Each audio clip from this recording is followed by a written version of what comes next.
Hello and welcome to Eastenders Weekly, your one and only weekly podcast all about Eastenders. This week we'll be covering episodes from the 14th to the 18th of May. I'm Ben and I'm joined by Alex, who's most likely a bit more happy this week with EastEnders. Wait, I am after watching Friday's episode, well, tonight's episode. Well, Friday's I thought episode. it was quite a good week. Yeah. Not an awful week. A better week. But tonight's episode was the cherry on the Meghan and Harry It cake. reminded us that there is a wedding coming up. Is there a wedding? I forgot. Is there something happening with... You can't escape it on TV. Not even in EastEnders. I know. That's all that's been on television for the last week. To any fans outside of the UK. America. It's all been over there. Is it big in America? Worldwide, this marriage. It's a worldwide marriage. It is. The marriage of the world. So before we carry on, so we see what else has been going on this week with your roundup. Yes, why not? Ian was in a band once. Get out. Yeah, he was. Dog something or other, wasn't it? Yeah, then we called it the band. B-A-N-N-E-D, not, as in band. Yeah, that's right. Yeah. Yeah, I see what you did there. We're gonna make something out of nothing. Gonna turn a spark into a flame. No explanation needed. The type of woman you can trust not to cop off with Max Branning. Nothing ventured, nothing gained. Ooh, fancy. Who's going to flog my spuds? Saved that trick for your daddy, did you? A bald woodworm. Your pants must have needed a hot wash. It looks like it smells of damp. Then put your pants on, get over the Vic and show you ain't messing about. Would you like a cup of tea? Lamb chops or sausages? Sausage? Make mine no rum. Have a little girly one. Hello. What, is there a wormhole between here and Clapton? She told her she was going to have a life-changing experience, and then she was dead. What's that got to do with the price of fish? Lucky escape, mate. Someone say party. No, you've got the wrong end of the stick. You're going to have to do something about that. You still here? Get out. Fergie's got a very nasty crack. That make you laugh, did it? Yes, I just remembered something as well. Okay. So this week we're carrying on with the love triangle, the modern day romance of Martin, Sonia and Stacey. I know. Featuring Hayley, but not quite and in Bex, the equation. But not and in Bex. the same way. Mother Bex. So we started off this week with Sonia transforming more into Dot by cooking a little breakfast for Martin. Well, not just Dot, turning into Pauline as well. Pauline mixed, yeah. Yeah, she's really is now becoming the old staple of EastEnders. I mean, if you're going to put a bet on whether Sonia is going to be in the soap till its bitter end, then I reckon you've got a sure bet there. Yeah, she'll be there. She'll be there cooking her steaks and bacon.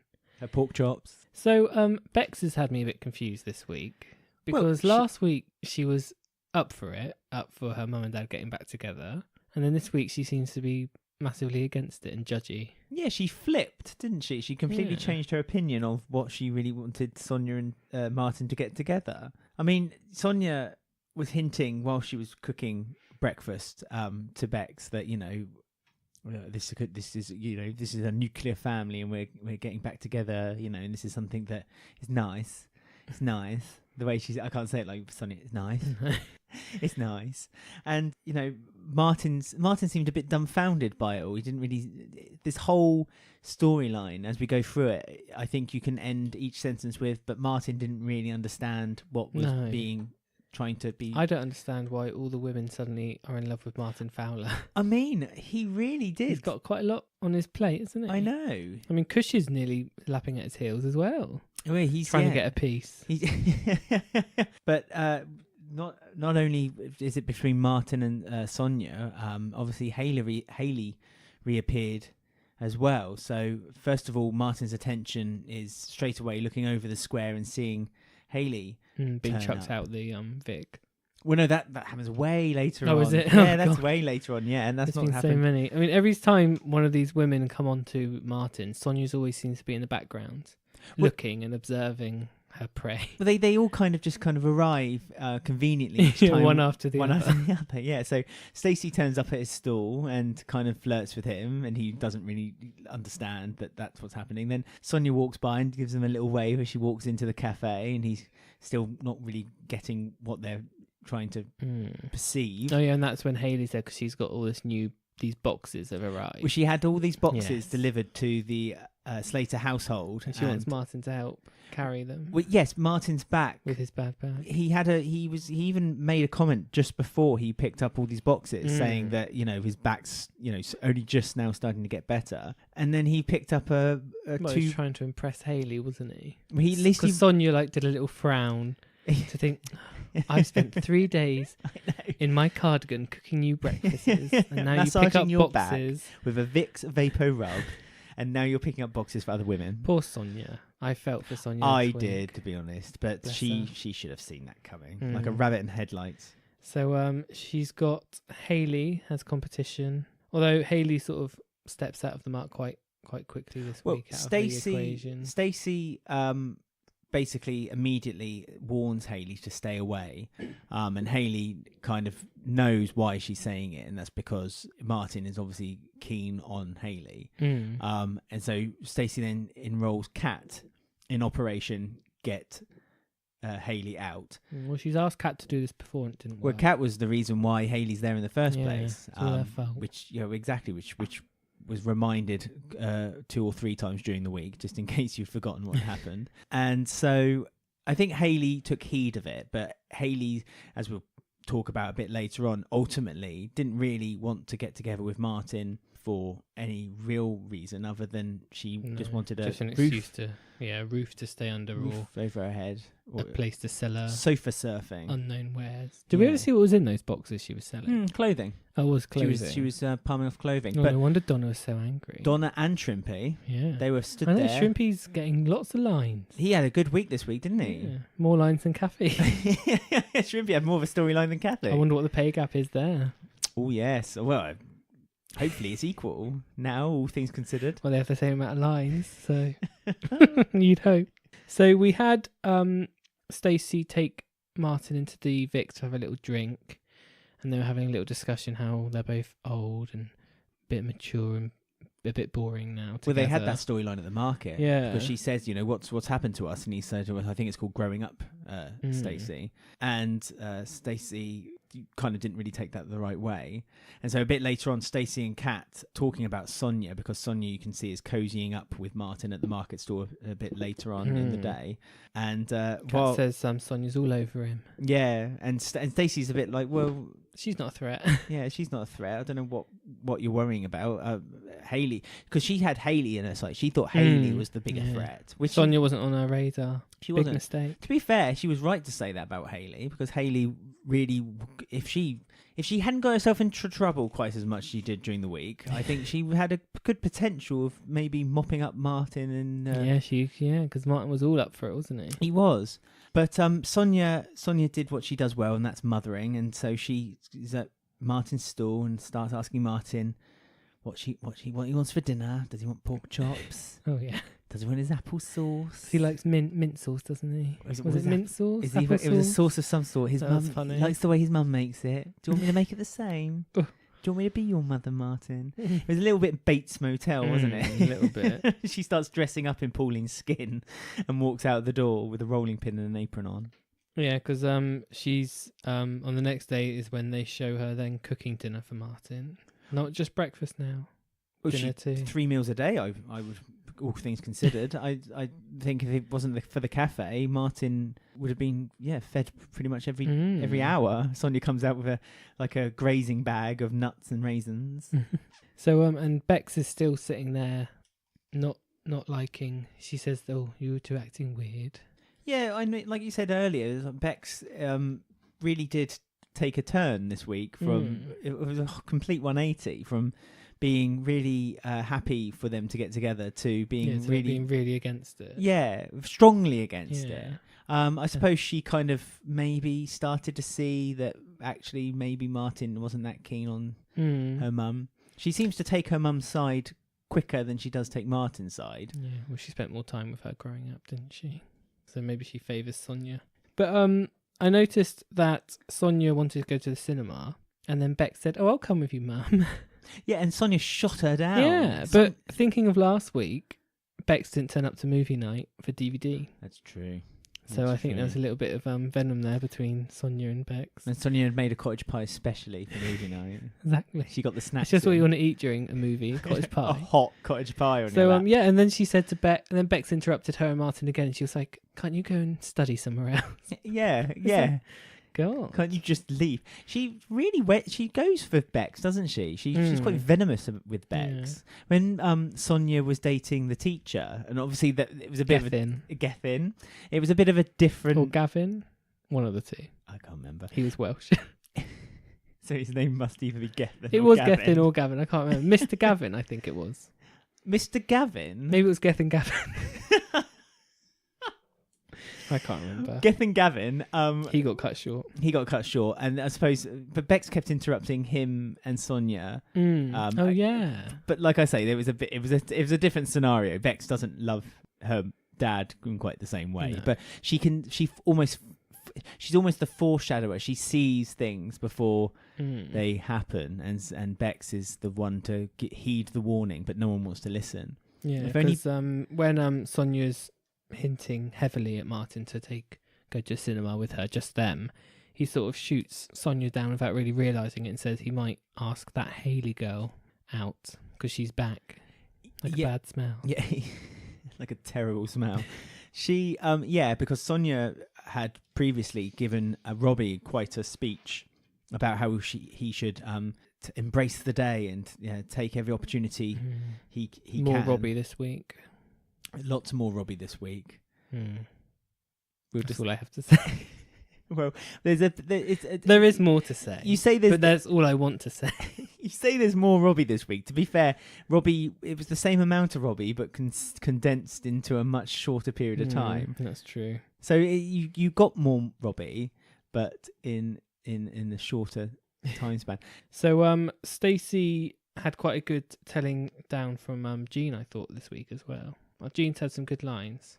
Yeah, Jean was the voice of reason this week. There's always one voice of reason every week, and this week it was Jean. And Jean, with Kat to begin with, was because it's the wedding anniversary, isn't it?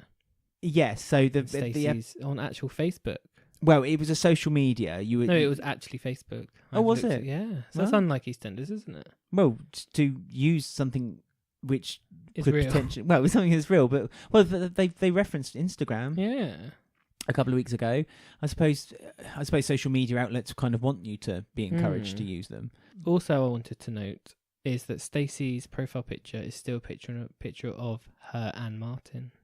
So it all makes sense. She's still in love. Yeah. By the end of the she couldn't change her profile picture to her in a bikini on her own. No. As a new strong female girl. Holding one strand of hair to one side, wearing full makeup. Yeah. She could have used the picture that Tiffany took for her. Yeah. Should have used that. That'd no, be a nice she can't picture. let go of Martin. I wonder if she uses the picture of her and Martin on like a Tinder account. Still in love. Yeah. Which one is she? Hobbies, being in love with Martin. So it came up on. I didn't realise it was Facebook. That it was their anniversary. That a few years ago they got married on this day. 2 years. Yeah, and it came up on Stacey's phone to begin with, and she looked a bit like, oh, should have remembered that really. And then it came up on Martin's phone as well, and he was a bit like, oh, I wish I didn't have to remember that really. and at the same time, guess who's getting their breakfast cooked? I know. For them? Martin is. Yeah. And they have like a little well, Martin's cooking for Sonia this time. Oh, is it? So the table's table's reversed. Oh, yeah. right. And him and Bex had like a little joke saying, "Oh yeah, I bet she'll have one bit of bacon." And Martin's like, "Well, I bet she can get 2 bits of bacon." Yeah, So, I'm a feeder. Yeah, that sounds a little weird. So now Bex is now flipped again, and she's happy that they're flirting with each other. Well, it doesn't last long though because it flips straight back again later. Weird.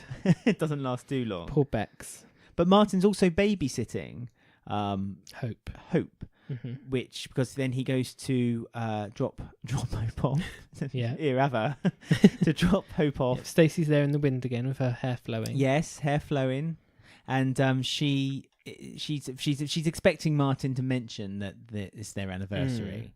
But she doesn't bring it up, and he doesn't bring it up, so she's a bit disappointed, and he's a little bit bamboozled because he doesn't really. Martin really didn't know what was going on this week. Well, did who he, really? would? I wouldn't. He was We've getting... had to watch it twice, and now we just got the gist of what's going on. Cupid's arrow was being shot at him from all directions, and he didn't notice it once. Well, when there's too many options, it's a bit confusing. So.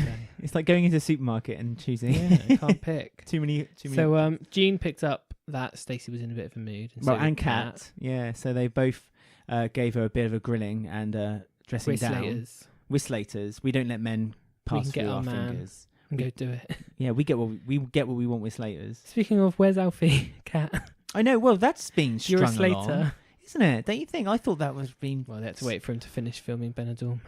Oh God. Okay, fair enough. So she goes up to talk to Martin on the stool, and she wants to go out for a drink. This isn't before Sonia had accidentally reminded Martin to whether he had texted Hayley that night before, and Martin was like, "Oh yeah, I forgot to do that." And so when he left the house, he started phoning Hayley, and then Hayley got herself in a situation which kind of instantly turned Martin off to the idea. I know, he was like, actually no. Yeah, and so she said, "What did you want?" Will you phone me? And he's like, "Oh, I must have bum dialed you." Yeah. Ha ha ha. She says like sod off or something to him, doesn't she? It's like really like abrupt what she says to him. I don't remember. She's in quite a bad place, so she's Well, We'll she's in forgive Walford.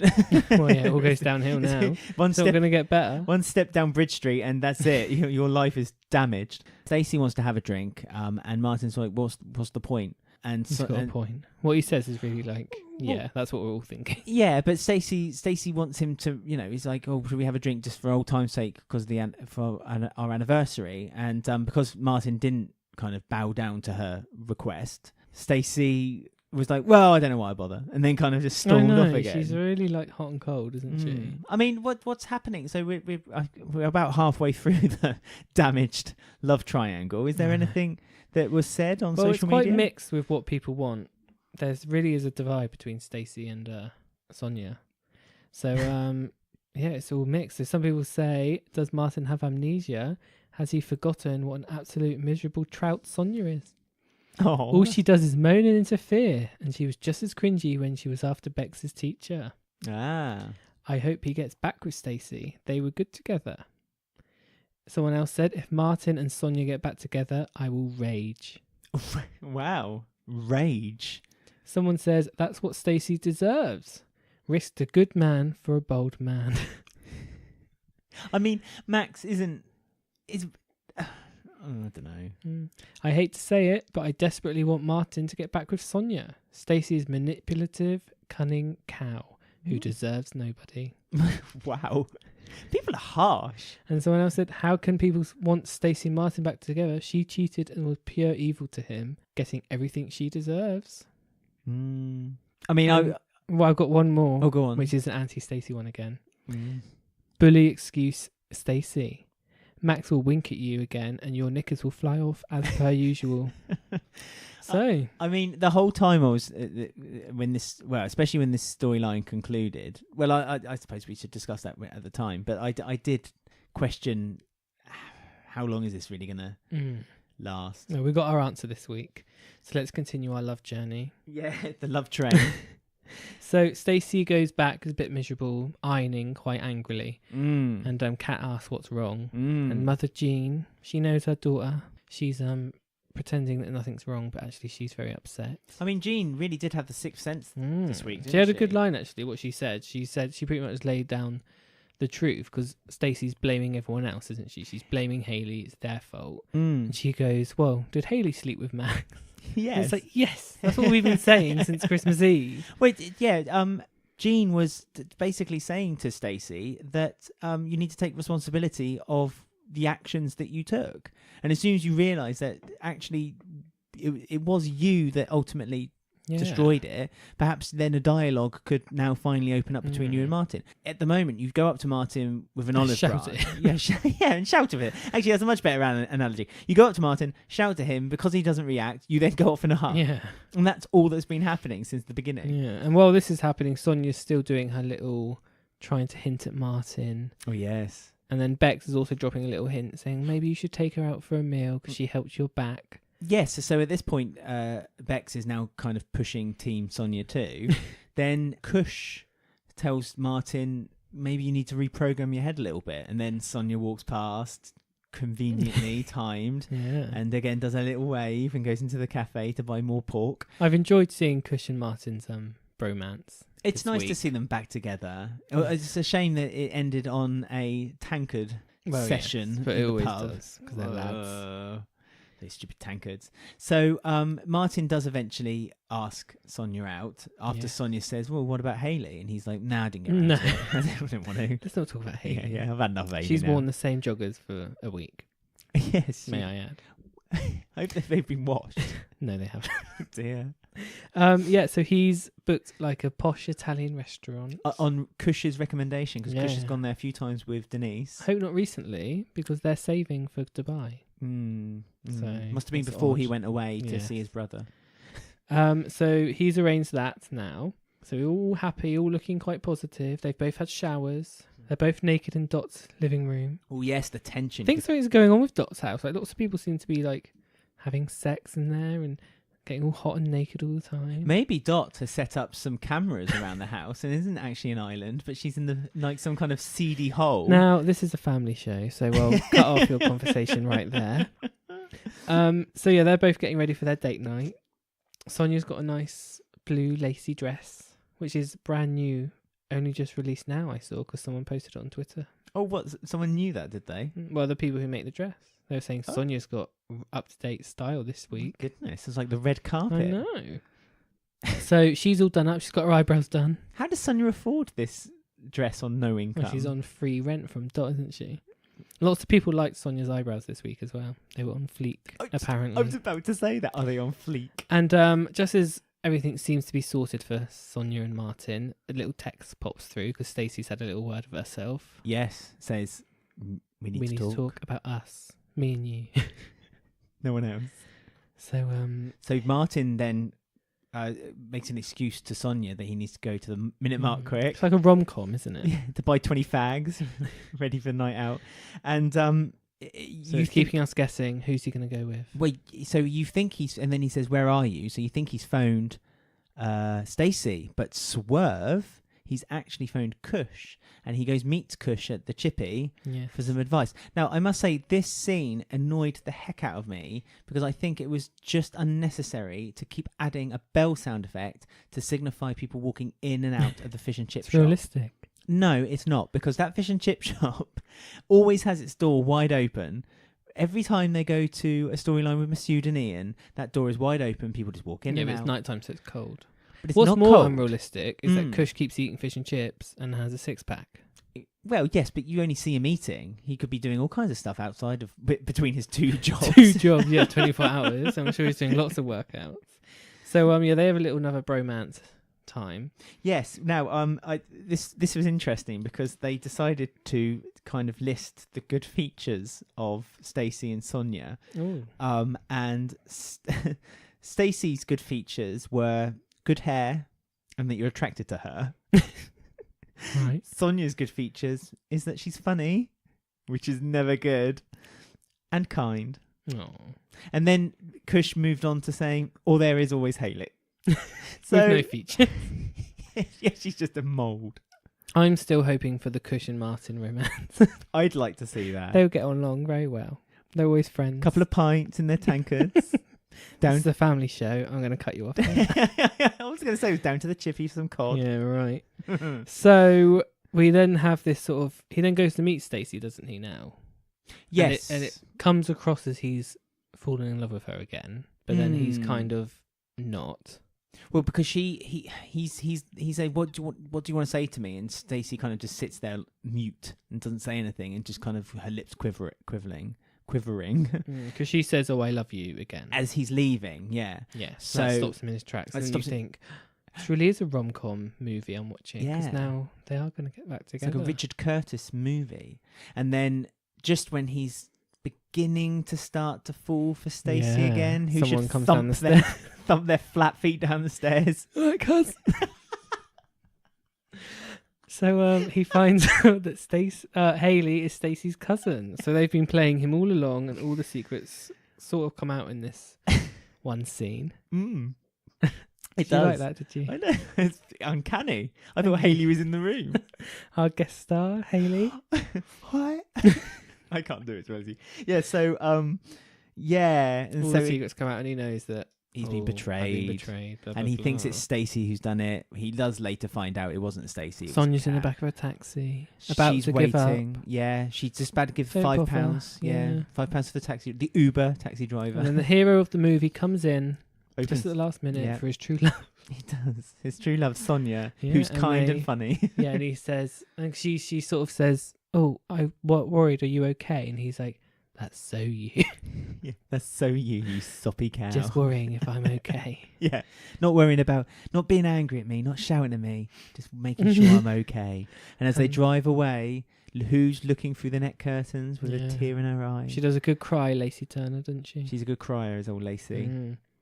So yeah. So they you have think their that's little it, don't you? date. You think that's you? That's the end of part one Well, of the rom-com. I thought that's where they were going to end it for the week. I must admit. No, you were but- in for a treat. Well, I was in for a big treat because they made Friday basically part 2, the whole Yeah, episode. the sequel. The sequel. What should we call the film between Stacey, Sonia, and I can't Martin? think of that off the top of my head. Love Square. Love Squared. Because Hayley. Oh yeah, Love Squared. Love Squared. A new British rom-com coming soon. British indie film, gritty. Yeah. Budget £1.50. So we then go on to the morning after. The night before. Yes, where Sonia's, in cloud 9 really, walking around with her funny face on, like half smiling all the time. Well, she shuffles down the stairs, doesn't she? And she can hear a drip, drip, drip sound. That's Martin. And then she hears a clanging sound. That's their relationship. Yeah, basically, their whole relationship was summed up by a leaky tap, let's be honest. And Martin's fixing the leaky tap, and Sonia's like, "Oh, you're lucky I found out it was you because I've got a good arm and I could have hit you with this steam iron." I love that she was very specific. Steam iron. It's a Big Mo reference, that was. Oh, yeah. Do you that iron gonna hit someone? More. And Martin still looks a bit downtrodden, feels a bit like he's making, like he's, what's the word? He's feels like he's kind of settled now. He's settled on a Sonia. Settled on a Sonia. But Sonia's over the moon. Sonia's I know, because she's looking things up on the internet. well, she's on cloud 9, yeah, and she's looking up cottages, honeymoon cottages. Yeah, it's for two. For two, because she suggested to Martin that perhaps he needs to take a couple of days off, and Martin's like, "Well, who's going to sell my sprouts?" Oh, Martin, My potatoes, I Yeah. think you'll find. oh, was it my spuds? I think so. Spuds. They're Come on. well, The Brussels sprouts are in the back of the van. that was last week's joke, was it? So this week it's potatoes. Yeah. And you pointed out that Sonia was asking Bex for advice, and then about her cottages, and then when Bex gave her advice, she said, "Stop being nosy." Oh, yes. So Bex is kind of just walking into the kitchen and we have to have a glass of water, and Sonny's like, "What do you think of this, Bex? It's nice, isn't it?" And then when Bex shows an interest, yeah, exactly that. Yeah, she goes, she's "Stop being yeah, nosy." no, go away. Because Bex said maybe we get a 6-person place. Which again makes good sense. They're meant to be a family now. She wants 6 people. Robbie could come. Oh yes, Robbie. That makes 4, Sonia. Is she going to invite Hayley and Stacey as well, and they're just going to battle it or out? Donna. Donna could have come. And Oh, Kush. yeah. There'd be no one in the market. No, because then Denise went. Kush can't go because he's saving up money. Yeah, but if Sonia's paying, although she couldn't pay for the She hasn't deposit, got any money either. she couldn't pay. Oh yeah, Well, that was so stupid. Do She you mind if wanted you the hold? deposit. Yeah. Do you mind if you hold the cottage for me with no money down? Don't be ridiculous. Well, no. He must have replied, or she must have replied, "Yes, of course." Yes, you're trustworthy. You're a nurse. Yeah. You're an ex-nurse that stole money from an old woman. Of course, I can have that cottage. So Stacey and Martin were being forced to spend some more time with each other because there was another community centre event because of the royal wedding. Oh yes. The royal wedding. Yeah. So they have a children's party where they had to dress up as princesses and princes. And Lily was head of the table, taking all the attention. And she pointed at Martin and Sonia and went, "You're my princess and you're my prince." Yes. And that caused Stacey to storm. Well, not storm. She kind of turned around and ran out. Yeah. Because Another good crying scene from Lacey Turner. on the swings. Yeah. Eyes bright blue, all red and crying. Mm. Sonia again peering in the background. But Sonia was gripping. She's always in the background. I know, watching on. She was gripping onto a print off of the cottage that she. So she was obviously after Martin to be like. Couldn't she text it to him? Why did she print it off and try and find Yeah, him send in him the link person? on like WhatsApp or something. Weirdo. So yeah, they were having a little heart-to-heart on the swing set. It was quite a nice. Actually, this is when it was good. It was all good, but this is when it was better, and it was a nice conversation with Stacey and Martin. And Martin quite gallantly said, like, you know, am I really going to ever be good enough for you? Is this really something you want? I'm Mr. Reliable. I have my tea at the same time. On Sunday, I fall asleep and sit in front of the TV. Yeah, I'm too boring for you. Well, that was the reason that Stacey said that she slept with Max, wasn't it? Yeah, she found everything a bit mundane, and so basically agreeing with Stacey and saying, really, we're not going to work out, but for the good of the children now, let's just make sure that we're amicable with one another. Lovely, nice ending, nice wrapped up. You think that's the end of it. Sonia's going to go to the honeymoon cottage. Sonia's going to win. Yep, she's going to get her way, and then in a couple of weeks' time, Hayley will probably butt in, and then things will get a bit more complicated again. No, that isn't what happened. So Stacey goes back inside. Martin's looking a bit drippy again, a bit sad for himself, and decides to go back to Stacey. We must say, prior to this, Martin had already planned, before he was meant to go to the community centre with Stacey, he'd already planned to. He'd gone home to Sonia and was about to give her the speech that he wanted to spend, or he wanted to get back together with Sonia. So a bit of a gut punch to Sonia when Martin then comes back home after the community centre. Yeah, because she's listened in and she thinks that they love each other. Yeah, she's kind of decided she's going to step aside now, and that. But he sees her printout. Well, he does, and he didn't misunderstand, but Sonia quickly said, "Oh no, that's not for you. That's for me and Bex. Yeah, Bex and I are going to go on a honeymoon cottage." And although to give Sonia her due, good acting. It's great. Honestly, give her something to dig her heels into. Yeah, I mean, you couldn't fault any of the three actors in this part: Martin, Stacey, and Sonia. I think she performed well. Sonia says to Martin, "Right, go to your true love." Yeah, well, find Stacey. She said something really interesting too, where Martin said, "Oh, that's right." Martin said, "You could never stomp on my heart, Sonia." And Sonia said, "No, I couldn't, because you wouldn't give me your heart to start with." And I thought that was really sweet. And I thought, yeah, that's again summed up so perfectly that Sonia and Martin were never really. It was a convenience that them two were together because they had Bex together, and it was even in the early days. If you watch EastEnders, when Martin had a completely different face, her true love was Jamie. Really, her true love was Jamie, but who Martin killed. Who Martin killed, even then in the back, when they left, it was always a marriage of convenience, really, rather than a marriage of love. So Martin goes back. Well, so he goes back and they sort of confess their love for each other. Yeah. They kiss. A really music weird playing in the background. It was kind of like. I wasn't paying that much attention. I was.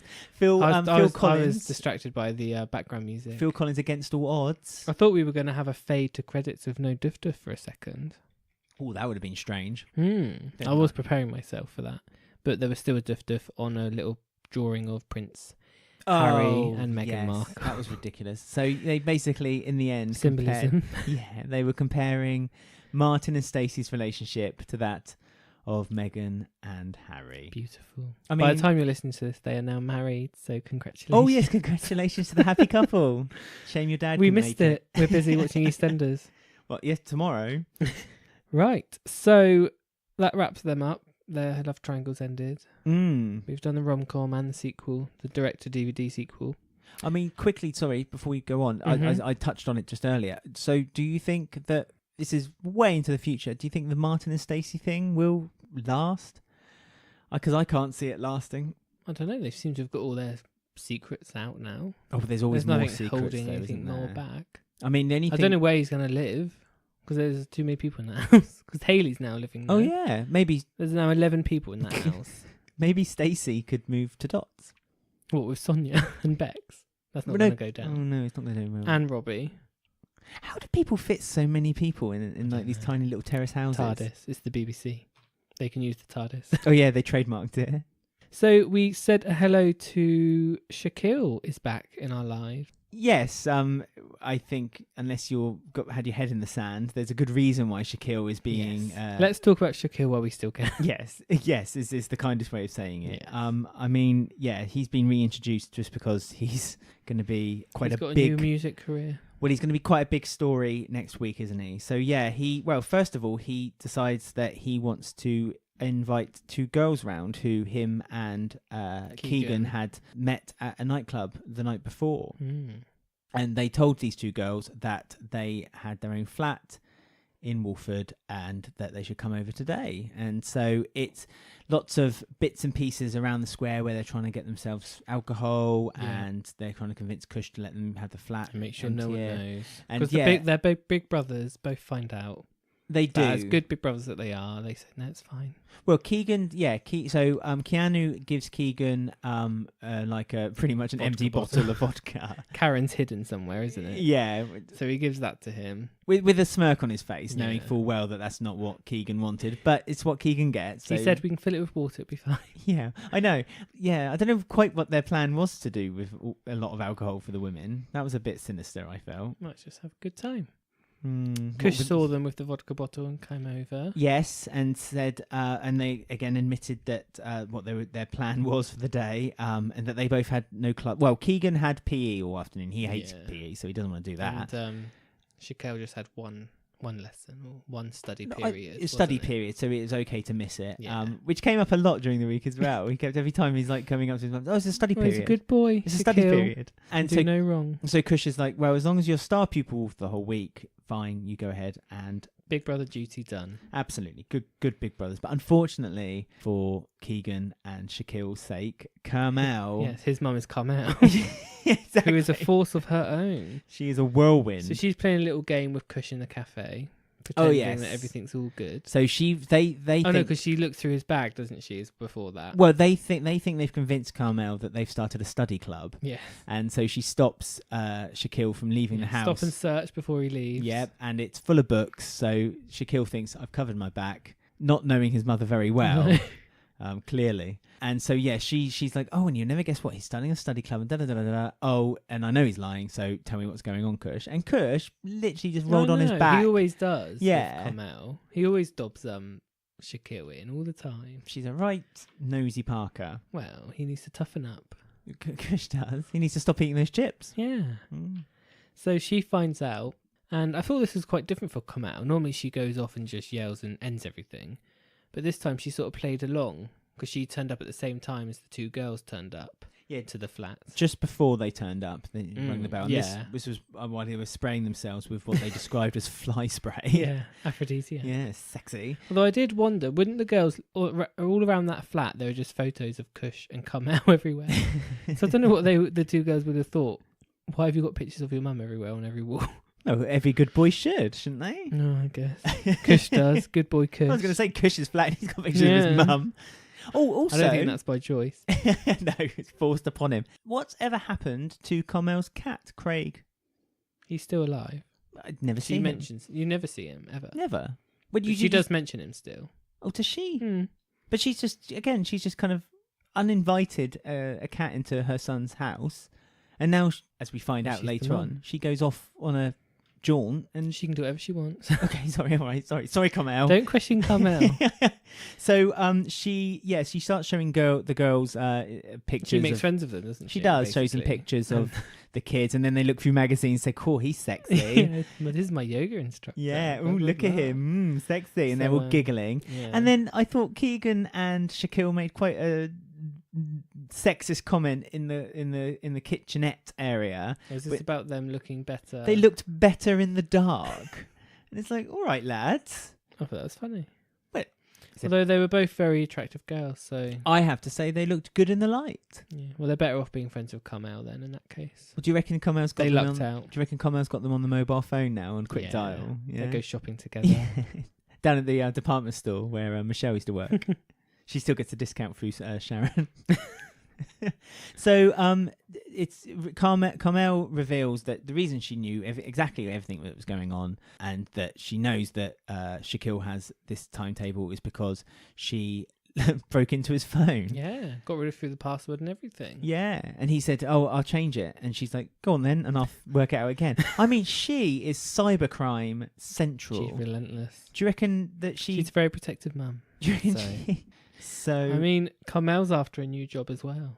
yes, yes. She's up for an upgrade. Well, they get a phone call at the end of the episode saying that Shaki's teacher is going to come over tomorrow. Yes. Not invited, just coming over to discuss Shaquille's schooling. And so Carmel's a bit embarrassed and a bit worried because she thinks this isn't going to look very good on her application for the Walford Residents Association. Where did this come from? A chair has just opened up. Yeah. And Carmel wants it. She does. She wants to be a congresswoman. Well, I mean, she was pretty much one of the biggest pushers for the bin bag storyline, wasn't she? So if she can get on that Residents Association. Yeah, to put an end to the bin bag storyline. Sweet spot. I thought that had ended when Phil got exploded Yeah. into them.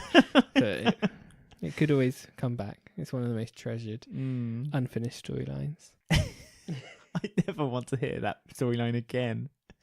So Shaquille's teacher comes over and it's not bad news. It's not bad news. It's good news, actually. He wants Shaquille to go to a special summer school because his electronic, or as Carmel called it, plinky plonky music is excellent, and he excels in it. And he, for a bit more training, he could possibly be the new, again in Carmel's word, Will.I.Am.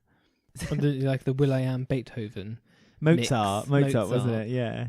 So it's all good news. Shaquille loves music. Mm-hmm. But Shaquille doesn't want to do it. Shaquille's quite reserved about the idea of doing it. But Carmel wants him to do it because she likes the prestige of basically going around the square and telling everyone that he's doing it. Yeah, because she tells Kathy straight away.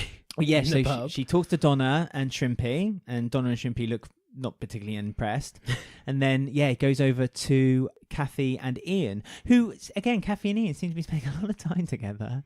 Mother and son. What is it? It's I like know. Bex just hangs around with her mum. Ian hangs around with his mum. Carmel hangs around with Kush and Shaki and Keegan. Any young blood. Very odd. With their gin and tonic on the table. But a revelation this week by Kathy, who has a storyline, that not many people may remember this. I only know about it because I think I must have seen a program about like the history of EastEnders during an anniversary. But Ian Bill was once in a band. Yes. Kathy brought that up. Kathy brought it up in front. She was talking about Shaquille's music. Yeah, and Kathy was like, "Oh, really? That's funny because my husband, might be, my son was in a band in with Sharon. They had a band. My goodness, what were they called? Well, as Ian revealed, they were called The Band, spelled Banned. That didn't impress Carmel. No, she was too impressed with herself. But just if you think you've already overloaded with information of Ian Bill's band, just keep listening. Oh, that's what I have to say. A little tease. Ooh, I am a tease. Let's get this going then. So this is when also Carmel is trying to convince Shaquille to apply for this. He says he doesn't want to. She's now got the idea that Keegan has put a bad idea. Well, he's telling him not to do it, yeah. So she goes over and has a little talk with mum to mum with Karen. Karen's back. Yeah. Back from her holiday. Had a bit of a tan. So she's obviously been away. And they have a little chat and she basically says to Karen, your son's not good. Yeah, keep Keegan away. Yeah. And he's obviously listening in. He always walks into the laundrette to listen in, doesn't he? At important moments where he can be the influence or the linchpin of the But he story. heard his mum sticking up for him, which was nice. Which was lovely. But he didn't seem to care too much about that. I thought there might be more of a kind of like reaction to that, especially since a few weeks back, obviously there's been the very difficult storyline with Keegan and his dad and Karen. So I thought that might be a nice way of just getting them a bit stronger with their relationship between Keegan and Karen. But instead, Keegan actually kind of agreed with Carmel and thought that maybe Shaquille was wasting an opportunity. And he's the one that actually convinces him to in McCluskey's apply. Yes, over a deep fried chicken. Yeah, that was a nice scene between those two. I mean, that's a good. This is what we've argued a few times, and that is that well, there's not many young characters. Well, there's enough young characters now. Well, why can't they kind of do a storyline all together? But I mean, someone really liked that scene. Someone on Twitter said, anyone who says that Keegan doesn't have a heart should watch that shit scene with Shaquille again, where he tried to convince him to go to summer school. It was really sweet. I like Keegan, actually. I think Keegan, he's hot and cold. He gets fiery, and his temper's complex. He is complex. So his temper gets the better of him, but he has a good heart. He's got his mother's heart, but his father's manipulation, let's just say. But so they have that nice sweet chat, and Shaquille thinks, okay, I'm going to go home, tell my mum, we can fill in the form together and I'll go. So what has Carmel done now? What has Carmel done? She's filled in the form already on his behalf. Busybody. And forged his signature. I mean, that's pretty low. There was that question, though, that she said that he had to fill in himself, which was like a 200-word essay of why he wanted to do it. Do you reckon Carmel wrote that for him as well? Of course she did. She had one written up. Probably. I bet that is damn awful. I bet that is awful. Bleepy bloppy. Yeah. I love my blippy bloppy music because Mozart.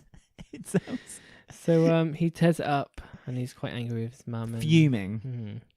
And you think he'll never forgive her again. And then the next day happens. And she's going full blaze with her new career. Which she is now, pushing being part of the Walford Residents Association, which is starting to get Ian's back up a little bit. I know, because Ian now suddenly wants to do it. But literally overnight, Ian's made like flyers about Vote Bill. Well, no one even knows who he is. He's done what are they voting for? Well, he's done an acronym on the flyer, hasn't he? Yeah. With all the letters from Bill, like B, businessman, E, entrepreneur. And so, he replaces all the flags on the cupcakes that Carmel had done for the wedding to Vote Bill flags. And so Carmel fights fire with fire a little bit. Because Ian kind of makes a jab at Carmel saying, I've done lots of things for the community, just I don't go around telling everyone about it, which is a bald-faced lie. Yeah, because he's putting flags with his name on. Well, and also he does do that. He's the first one to... Walford in Bloom, sponsored by Bill. He wanted the main advertising. And when he flags. advertised for the Christmas tree lights and decorations, sponsored by Bill's. So he's a bit of a liar. He is. But he likes to think he is a smug git, and so Carmel kind of gets the better of him and says that a very local businessman who is also up for the Walford Association has just sponsored the community centre to the tune of £500, and Ian doesn't realise it's about him. So Carmel thinks she's got the upper hand, but to be honest with you, I think that was a silly move, because now that's made Ian look even better, because now he's been put in a tight squeeze that he now has to pay that £500, and once he's paid it, a lot of people are going to see that as a good thing. And we had more of a Masood comedy hour where he just sort of leans on the side of things and says funny side remarks, funny things which aren't funny. Yeah, well, it was his idea to kind of do that thing with Carmel, wasn't it? Like they ganged up. I don't know. Again, we're expecting Masood and Kathy to get together at some point. Is there a possibility of Masood and Carmel? Is that the new love triangle? I don't know. Carmel and Ian and Masood and Kathy. Ooh, Carmel and Ian. Although again, I can see that they might bond over a rivalry. Well, a certain event that has happened to both of them. So who knows? That's true. But I don't want to talk about that. No, well, we can't because it's not happened yet. No, and Shaquille comes and gives Carmel a present to say sorry. Yes, it's a Harry and Meghan t-shirt, wedding day t-shirt. She pops it straight on. She's like, "This is the best thing ever." Do you think he bought it from Cush's store? Well, no, if you looked in the background off the side of the community centre, there was a Union Jack clothing store. Everything Union Jack you could ever want in one place. So obviously making the pound while they can. And Carmel is off to watch the wedding. She's off to Windsor now, yeah. So she's not going to be back. She's not there over the weekend. She'll rue the day she's done that. ... Cotton. So shall we have a little break now and go on to your exciting segment you teased earlier of I'm Doing This Now?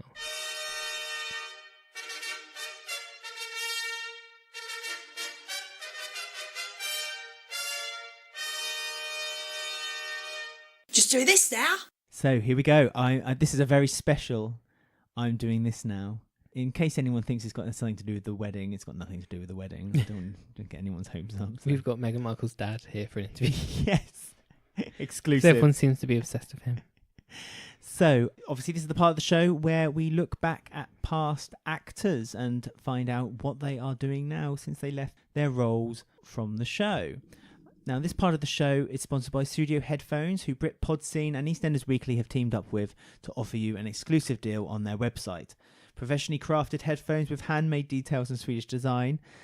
We received a pair of Regent headphones recently, which we got free from Studio, and they have excellent sound quality and noise reduction. They do. I can hoover the whole house and I hear nothing apart from my music. You don't hear me shouting at you either. No, it's really good. Yeah. Perfect for the gym, hoovering the house, or, of course, listening to your favourite podcast, or watching the royal wedding at home. Now, there isn't much time now to take the advantage of this discount code where you get 15% off. But if you visit the website www.studio.com/GB, that's Studio spelled SUDIO, and then put in the checkout the code WEEKLY, WEEKLY, you'll receive a 15% discount on a pair of Studio headphones. Now, as I mentioned, this week is a very special I'm Doing This Now, as we will be looking back at the band that never was. Oh, I see. In 1986, the youth of Walford decided to take their chances in the dizzying heights of the music industry. This week, we were reminded by Kathy of a little band started featuring Ian Beale on drums, Sharon Watts and Kevin Carpenter on vocals, Simon Wicks playing the keyboard. However, we're not talking about any of them this week. This week, we are delving deeper into Eddie Hunter, who was the guitarist, played by Simon Henderson, Harry Reynolds, who was the band's manager, played by Gareth Potter, and Tessa Parker, who was the groupie, performed by Josephine Melville. Now tell me, is there a reunion tour coming up? Now, well, when I was looking into this, about when was their 25th anniversary 3 years ago? Or was it 30th anniversary? It was their 30th anniversary. Yeah, it's 33 years this year. Yeah. So when I was looking into this, their 30th anniversary episode, there was rumours that the original actors were all going back to the studio with scripts under their arms, and there was a heavy rumour, genuinely, that they were going to do a one-off kind of gig as part of the festivities of the show. But obviously, we now know in hindsight that never happened. No. But I would have loved that to happen. Letitia Dean would have loved it. Letitia Dean. You can't... I can... Well, you can never see Letitia Dean now without thinking she has had a number one single. She has. In the charts. She's also sang a theme tune to her own TV show. No. Letitia Dean did. Not Letitia Dean. That was the one we saw. Sorry, Letitia Dean sang the theme tune to her own show. The one when she played the cool girl in the 50s. Cool Girls. Busy life. Ring, ring. Yeah, so... Well, there we go. She's a superstar. She needs to get that star on the Walk of Fame now.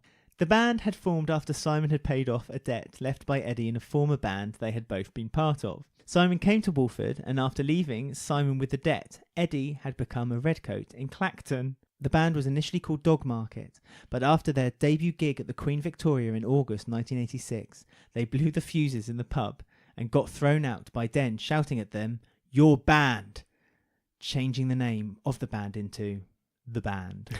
Once the band had found their lineup, Cohen's girlfriend Tessa wanted to be part of the band, but she was deemed not musically talented enough and refused membership. Not like Sharon. Sharon?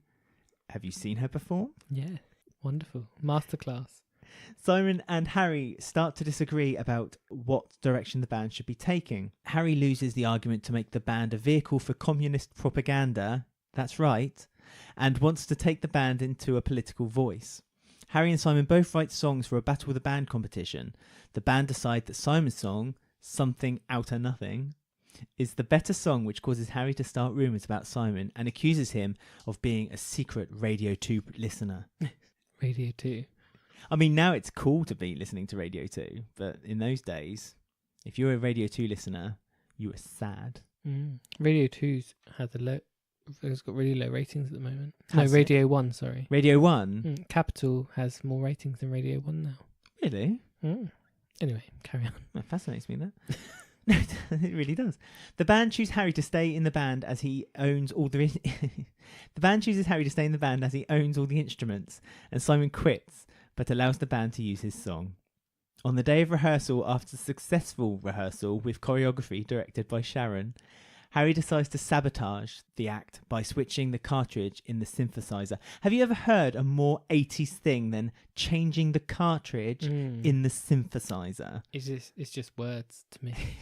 Synthesizer is like an electric organ. This humiliates the band, leaving them furious at Harry after he confesses to his backstabbing. Sadly, after 2 hit singles in the real charts, it was decided that the storyline was not a success, and soon after the 3 left without too much fanfare from the square. Well, they had 2 hit singles and it was not a success.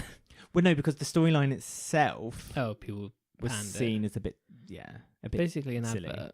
Yeah, I suppose. This was before the days where the BBC were getting so much trouble now for doing something like this. If they made the band nowadays, Mm. who would be in it? Bex, lead vocals. What would Louise would do? Like what, bass? I don't know. Shaquille can do the plinky plonky bits. Shaquille can do the plink plonk, DJ. Mm-hmm. Keegan. Keegan could just like rap. Yeah, he could do a bit of a rap. What would Hunter do? Hunter could be like the face of the band. Yeah, he wouldn't sing. He would just be the, his the dad, good-looking one. His dad was in Spandau Ballet. Exactly. So and then Bernadette would be on like the triangle in the corner. No, Bernadette could wear her unicorn onesie. Yeah, and just rave at the front with 2 glow sticks. No, 2 glow sticks that are fashioned to look like chess pieces. Okay, the band 2018 will mock one up. An album cover up and we'll put it on Twitter. Yeah, if you guys want to do it, we'll share it on Twitter. Please do. It sounds fantastic. But let's get back to the original band, Yes. and find out what they are doing now. So, starting with Simon Henderson, although he had a great career before EastEnders as a young actor, having many roles in many TV series in the UK, he left the acting business and started learning about the music industry, specifically leaning toward becoming a music producer and sound engineer. Maybe he was influenced by the band. Maybe. Ian Beale's drums. He saw the limelight and went. Sharon's dancing. Working with record labels like Warner, Sony, BMG, and EMI, he moved to Thailand, teaching and continuing his craft and writing educational articles about music for an online magazine. Now, according to his Facebook page, Simon has moved back to London and is still working with music, and had posted a picture on the day of the EastEnders episode of all his bandmates from the band. Oh. So he referenced it as well. Still a lot of love there. Yeah, of course it is. Next up was pop star wannabe Tessa, performed by Josephine Melville. Now, after her short time on the square, she continued to find roles on television, including the BBC comedy So Haunt Me. Do you remember that comedy? I remember watching that and it scared me. It was I don't think I've heard of it before. It was about a family that moved into a haunted house. It was a comedy, a sitcom, so it had like an audience and laughter track. And they moved into a haunted house, and the ghosts kind of they basically do storylines with the ghosts, so they get up to naughty things every week. But I remember being really, and it had a really haunted, obviously because of the show, it was theme tune. But I remember watching it. It used to be on like at 8:30 at night, and it genuinely scared me. I know, misspent youth. She was also in Drama Casualty and ITV productions of Prime Suspect and The Bill. She also has had a very expansive stage career, recently starring in a production of Sinbad at the Theatre Royal, Stratford, and The Coop at the National Theatre. Recently, Melville has been throwing her director's hat in The Ring 2, having directed 2 pantomime productions. Now, finally, is the wonderful Gareth Potter, who played the cheeky communist manager Harry. Now living in Cardiff, but originally from Caerphilly, he continues to be involved in television, theatre and music, spending a lot of time in the late 80s and 90s touring with many theatre shows and coming back to television, appearing in many roles including Torchwood, and has recently written and starred in a short drama called Fire in My Heart with Focus Shift Films. Gareth has also written and presented a documentary about Welsh indie music and currently working on the follow-up as we speak. Most recently, he has filmed a new BBC comedy show with Smack the Pony and Taskmaster's Sally Phillips. I love Sally Phillips. Smack the Pony is so funny. Smack the Pony is just fantastic. And so is Taskmaster. And her time on Taskmaster, when she did that one when she put the camera on Alex Horne's head. Like, no, he's on her head, gave birth or and he something. was given birth, and she was pretending he was given birth. Honestly, if you can find the clip on she's amazing. YouTube, it's fantastic. Taskmaster Sally Phillips, brilliant, and that's going to be shown very soon. The new BBC comedy with her, and can also be found doing a weekly DJ club night and performing at festivals, including playing the Lake Stage at Latitude Festival from the 12th to the 15th of July in Suffolk. Now, you can follow what Gareth is up to on YouTube and also his Twitter, which is at Monsieur_Potter. And I'd also like to just quickly say thank you to Gareth Potter and Josephine Melville for getting back in touch with me this week, because I sent out some tweets and emails just to get some, information back, because it's quite difficult to find information on past actors from the 80s Yeah, and there's EastEnders. there's a gap in information in EastEnders, like history. It's really weird. Really Like hard. there's certain years, there's no like backlog of information. So it was a bit tricky to get the information, but they both helped out. And so thank you to you both immensely. Seriously, it's great. Now, as always, there will be links to the people we featured on today's show notes. Or you can also look on our Twitter, which is at Eastenders Week. We're also going to be posting a link to Letitia Dean performing the song Something Out of Nothing on a Saturday morning show from 1986. I strongly recommend you give it a go. Well, last week on Twitter we posted an old BT advert of her as well, phoning all her friends. Yes, we did. So we have a lot of Letitia Dean heritage on our Twitter. We have Letitia Love. That's what we have. Always. And that was I'm Doing This Now.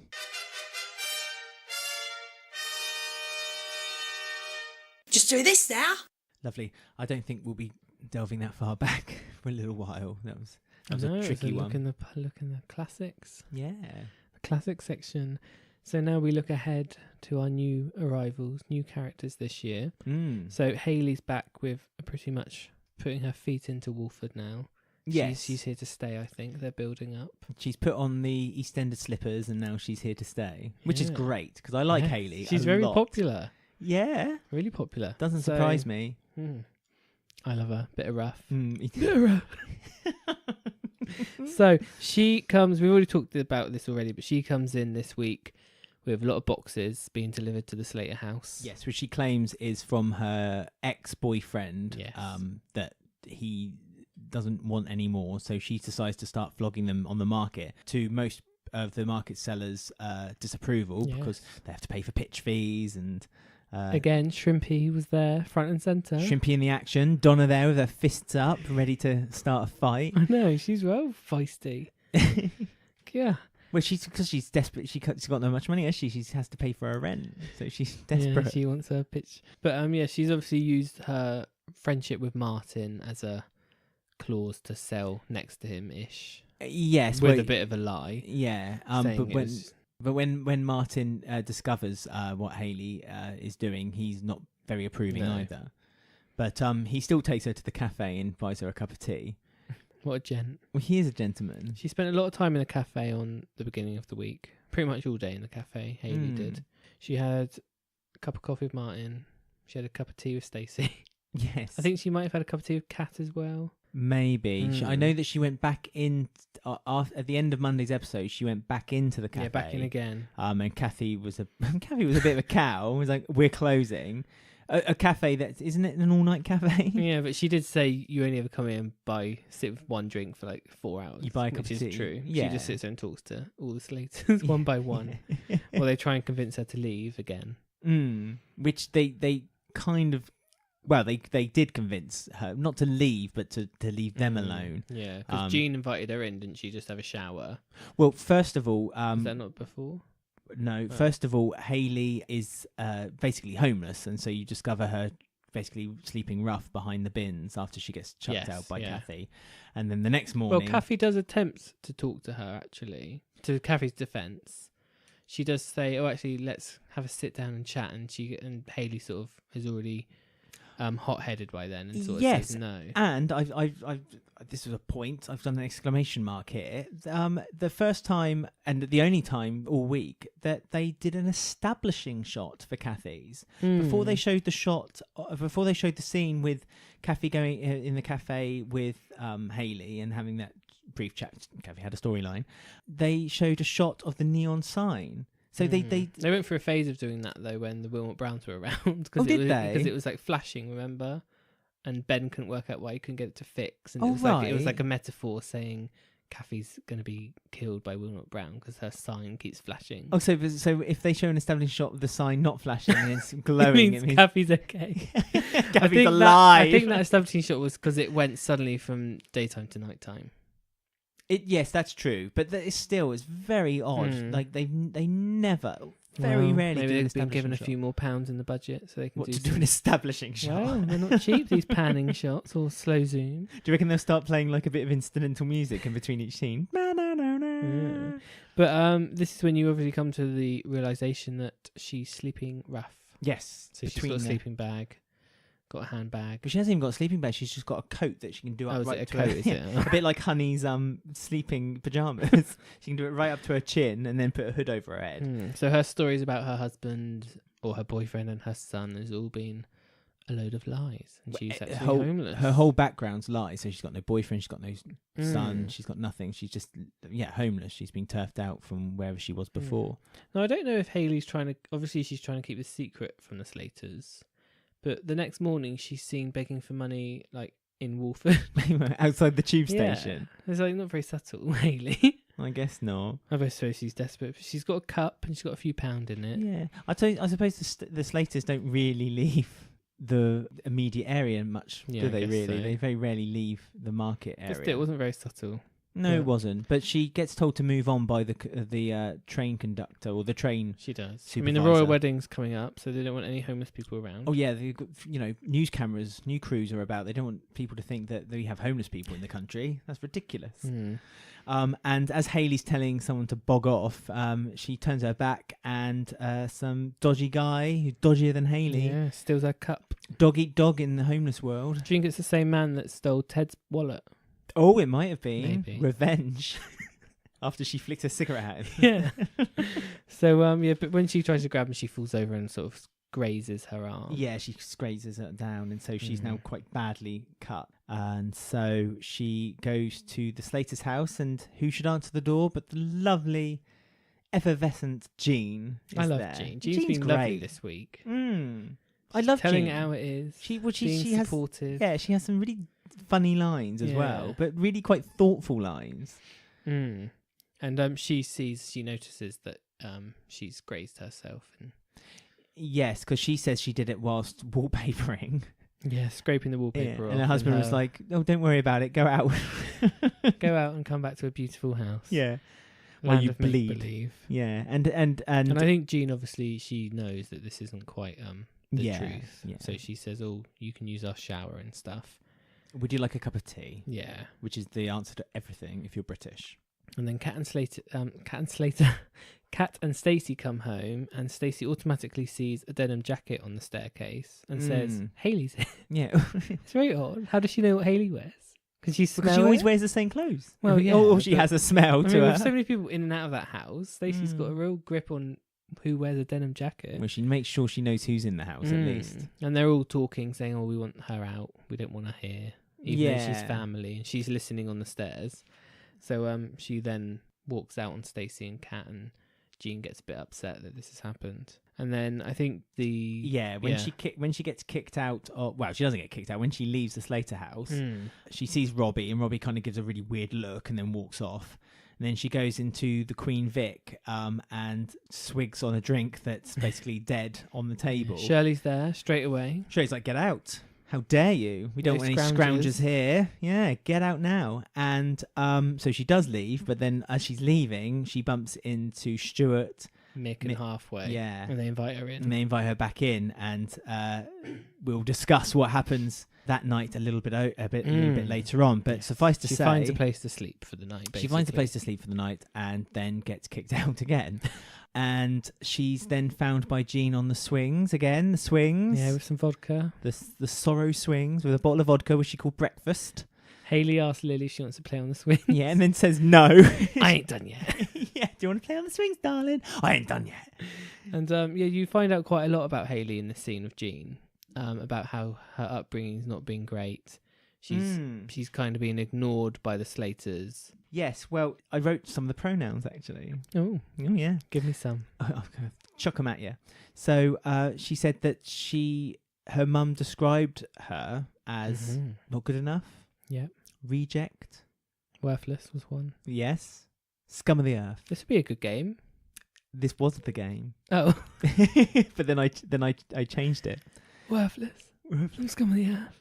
Good for nothing. Good for nothing. Dumb. No. Not intelligent. No, this wasn't Kim's list. Similar. Looser. But and we sort of find... Oh, sorry. No, Is sorry. there more? No, yeah. Oh, I was just going to say, this Sorry. is where we find out a lot about the other half of the Slaters, how they're obviously not seen as that great. And Jean sort of gives her some more truth, saying, well, actually, it wasn't all great our side of the family either. Yeah, that was, again, a nice transition by Jean. She said, like, I would have looked after you, but I was barely looking after me and my kids. So, don't think that the grass was greener on our side, because trust me, love, it weren't. And so she invites her back again. She invites her back again. Jean's so kind, isn't she? Yeah. So she invites her back again, and that's when obviously she makes the mistake of being caught after having a shower by Martin. Later on, because then that's when Stacey admits that she loves Martin when he came back from getting the message from Stacey on the mobile phone. Just so you guys can link it up as the story arc. And that was pretty much it, really. Apart from then the next day, she kind of winds Stacey up a little bit, doesn't she? And she kind of says to Martin, "You're not going to get any better than Stacey, so you might as well give her a go." Yeah, and that's when Martin finds out that she lied about having a son and stuff like that. But she's just being a bit feisty. Yeah, she really is settling into that Slater role. Yeah, I wonder if she's going to start having to work for her place in the house. So she's going to start working for Clean Slater. Maybe. I mean, needs to clean. She's cleaned a lot, to be fair. She's had 2 showers. Yeah, that's true. 2 showers a week, it's all good. Same clothes. It's on the up. Yeah. She could have worn some of those clothes that she was flogging, because those boxes of clothes are still at Martin's house as well. Because Martin says to her, doesn't he? He says, "Get those clothes out of Doc's house." Why has he still got them in there? Because he was being generous at one point. Bizarre. So, shall we have a little chat about the lovely Halfway and his seems to be horrible brother? Yes. Well, we're really beginning to open up the Pandora's box that is Stuart, aren't we? He's mean, showing his colours a little bit, step by step, and his way of kind of getting what he wants by passing off some truths to people of what he's done. Because Mick and Halfway are planning a surprise to visit him at his local, the Pig. The Pig, yes. Which is like a gentleman's club, but a bit run down, isn't it? Yeah, it looks like an old social nice. club. Yeah. And they go in, and obviously because they're surprising him, he's not expecting it. They're expecting him to be there with all his mates, life of the party, and he's just sat there sort of in the corner on his own, isn't he? He's kind of just looking into space. And they sort of linger on that shot for a little bit. Yeah, he's kind of lingering into space. He's got a pool cube in his hand, so I'm presuming he's playing a game of pool by himself. Yeah, and he's obviously lonely. Isn't as popular as he makes out he is.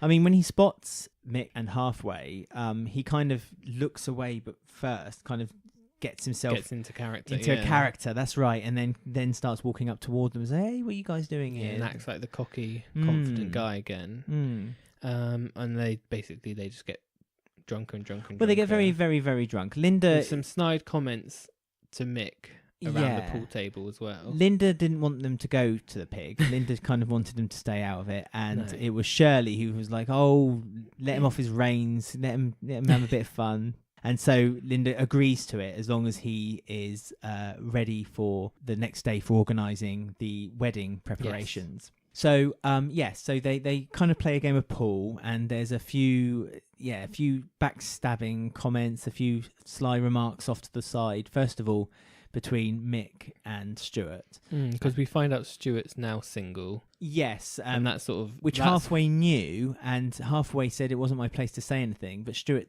although said, well, no, it wasn't, seemed quite angry that he hadn't. It was almost like he wanted Halfway to say... I think he's quite the bully to Halfway. Quite the bigger bully. brother, yeah. I think it's like... That's like your first big hint at it, that he's extremely jealous of how Halfway seems to have, in his eyes, landed on his feet. And I mean, they're playing pool, and Mick's kind of jibing and mocking Stuart for the way he's playing, and Stuart looks up and says, well, if it wasn't for me, you and Linda wouldn't be together. And that instantly you can see the reaction from Mick is like, ooh, okay. Yeah. So you now know that there's a secret that Stuart has against Halfway. He has a secret now against, or has always had a secret, not a secret necessarily, Mick. but information on Mick that he doesn't want probably shared openly either. And he's running out of money, so he keeps going to the bar and he's got like all this change. Yeah, so he's paying for things with lots of shrapnel and change, which they weren't playing caps that day. No. And I think he sort of says something conniving to Halfway, and then Halfway storms out, and they have a little evil brotherly chat in a dark hallway. Well, yes, because Stuart wants Halfway to convince Mick to let them go back to his. So obviously Stuart wants somewhere to stay. And he sort of tries to make Halfway worried by saying they won't accept you if they know the truth about you. Yeah, not and being put a all hero. this doubt into Halfway's head. Which obviously Halfway, being softer than his brother Stuart, is taking real issue with, and not really very happy. And so he convinces Mick for them all to go back to the pub, where on their way to the pub they bump into Hayley, and so get Hayley on board. Trouble breeds trouble, doesn't it? She gets very drunk. They're literally like, don't they like nearly throw a dart at her head or something? Well, there's a game. Yes, there's a game that Mick and Stuart used to play called William Tell, and anyone who knows the story of William Tell should pretty much instantly know that it's about the guy who put the arrow in the apple above the head. So he wants to play it with Hayley, and Mick's like, no, and Stuart's, I was joking, I was never going to do it. And Hayley kind of says, oh, I'm warming to you, because it's obviously like Mick's beginning to start to see a side of Stuart that he isn't very happy about seeing, like a really the side that Halfway had warned him about last week, and that is that when he's been drinking, he becomes quite an angry drunk. Obviously, Mick didn't used to see that or notice it when they were both younger. I mean, Stuart might have been in a better place then. Yeah. But Halfway's... Obviously, Mick's an adult now with a family and wives and a business. Wives. Everything that Stuart doesn't have. And Halfway's still a bit troubled by what Stuart sort of put in his head earlier. So Halfway then asks Mick, oh, can I have a word with you? Yeah, because Mick, well, after a fight almost breaks out in the bar. Fight. Well, what should we call it? A ruckus. A Robbie. A Robbie ruckus. Yeah, some drinks are spilled. And Some words are said, and Mick decides to go upstairs because he says he's had enough, he's done. Because Stuart grabs Robbie and says, oh, punch him, go on, yeah, Mick, hit punch him. Go on, and Mick's like, no. He's a good lad, I'm not going to do that. I should also say that previous, when they were at the Pig, Mick said that he considered Halfway as an honorary Carter. And again, you could see by the reaction by Stuart that really... Well, that's what triggered Stuart to then say to Halfway, he will never forgive you if he knows the truth. Yeah, if he finds the truth. So Halfway wants to talk to Mick, even though Mick's really drunk. Yeah, really drunk. Moment. And he's like, can this wait till tomorrow? Yeah, he begs for him to wait till tomorrow. And outside, as Halfway saying to him that, it wasn't him that kind of, if he'd done a bit more, then his friend would have not had his legs blown off. So he doesn't consider himself a hero. And Mick's like, don't be daft, it's a scary situation. What you've done is perfectly fine. The whole time Stuart is listening, and again he can feel jealous. He's getting more and more jealous. This rage inside of him is getting more and more too much for him to take. And so when Mick goes to bed, and Halfway has also kind of jabbed him a little bit with the stick and said, like, I've told Mick the truth. Nothing's come of it. And Stuart he's so nice, Halfway. He is. He's just like... He's honest to a fault, isn't he? He's really sweet. I mean, where's Whitney been throughout all this? Hey? She made such a big deal about Halfway going away, doing videos on Skype and whatever, and he's back. Maybe she went to go see Bianca. Who knows? Who knows indeed. So Stuart pays with Mick's own money that he steals from Mick's takes it pocket. from Mick's wallet, doesn't he? Because I was a bit curious how he found that £20, but then from reinspection I realised he took the money from Mick's pocket. And he took a 10 for himself as well. Oh, did he? I didn't Yeah. spot that. Oh, there you go. Yeah, because he asked Hayley to sleep in the bed next to Mick, and she's like, only if you pay me. Well, she said he said to Hayley again. He had something on Hayley. Oh, because he knew that she was homeless. He knew she was homeless, He so could he tell. said, "Yeah, do you want to sleep under a roof tonight, or do you want to sleep out in the cold Mm. again?" And she was like, "All right then." But then, so he had all the cards really. So for her to say then, "Oh, I only do it for 20 quid," he could have quite easily said, "Or you sleep out in the cold." So he didn't really need to pay her Yeah. that £20, but good She for her. got £20. She got a 20. And a free room for the night. Yeah, why not? A nice And got soft to sleep bed. next to Danny Dyer. So Although what else his could you want? snoring, could you fall asleep during that Yeah, snoring? that's true. It was awful. But so she falls asleep. Well, they sleep in the same bed. Next morning, Mick wakes up, can hear Linda outside going, Mick, Mick. She's come back from visiting her mother randomly, Mhm. conveniently, and she spots Hayley and Mick in bed together. Yes. And the Hayley whole... doesn't help to diffuse it. She just goes along with this. Well, he says, "Look, I'm fully clothed. We haven't done anything." And he says, "I barely even remember the girl." And she's like, "Oh yeah, you do. Remember I said you got puppy dog eyes?" And it's like, "Oh." Linda's getting very worried. Well, I don't think Linda was worried. I think Linda knew that Mick hadn't done anything. I just Yeah. think that Linda got angry, and the whole time, Stuart, you saw a shot of Stuart sleeping on the sofa, and he's just got this big Joker-like grin on his face. He's listening and he's liking that he's upset. I mean, last week lots of people weren't very keen on Stuart, which was, to be fair, his advantage because he's not meant to be a likeable character. This week he's almost done even more to become more Yeah, he's still unlikable. unlikable. Is there anything that was said in... Stuart has such a nasty side. He's really bitter and unpleasant, and it makes it hard to watch him. Someone said, "Oh, great, more Stuart. Seriously, no disrespect to the guy playing him, but he has to be the most irritating ever. Mick has never even mentioned him until now." To be fair, no, they hadn't even mentioned halfway until now, but halfway's now become part of the cement of the soap. But I mean, everyone hates him, but that's all, like you say, it's like almost a good That's a good thing. It means he's playing it right, perfectly, pitching it exactly right. I actually quite like Stuart. I like his character. I think it's interesting. He's interesting. Same as Hayley, they're just both interesting, Yeah. layered.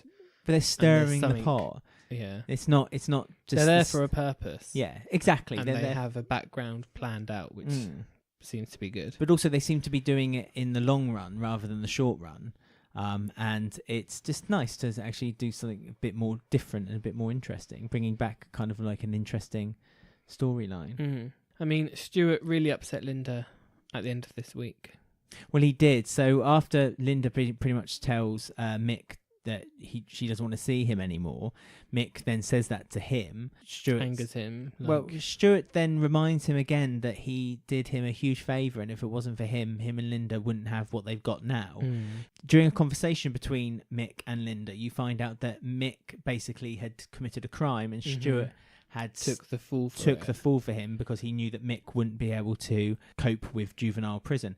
Which reminded me that That's what Shirley did. This isn't the first time Mick's had someone take the fall for him. Yeah, Shirley did that for him, didn't he? I mean, he did take the fall for Ian back in the storyline where he pretended that he was the one who slept with a prostitute and not Ian during the Who Killed Lucy. Yeah, during the Who Killed Lucy storyline. So what happened to the days of Mick's storylines where he learnt to swim? Well, that was the same time. And he needed glasses, and he was too vain to have glasses, eh? I know. What happened to that, Mick? The good old days, eh? The good old days. He's very stressed now. Or Princess Di does a poo in the middle of the pub and Yeah. empties the whole venue. So he sort of said to Stuart, maybe Linda's got a point. I don't think we do have that much in common anymore. Yeah, and Stuart kind of talks his way back round to then Mick saying, right, okay, fine, but you need to give it a couple of weeks. Yeah, give it some air. Yeah, let the situation and the scenario calm down a little bit. So what happens the next day? He's there. He's there in the morning, straight away. Turns up, he's in the kitchen, and halfway's imploring him to go, and he basically says to halfway, "Shut up." You know, don't you tell me what to do. No, we've got to say before this, Linda and Sharon were having a little conversation about a wedding, and there was lots of mugs on the table. Linda's proudest possession. Yes, lots of royal wedding mugs, Princess Di. Her most favourite is the one with Princess Di on. Yeah, well, she's named her dog after her. And she's got the picture of Princess Di in the corner of the pub, which Mel quite rudely said was a awful drawing a few weeks ago.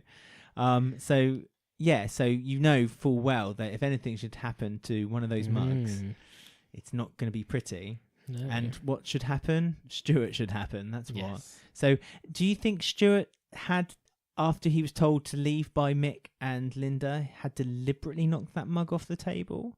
Probably.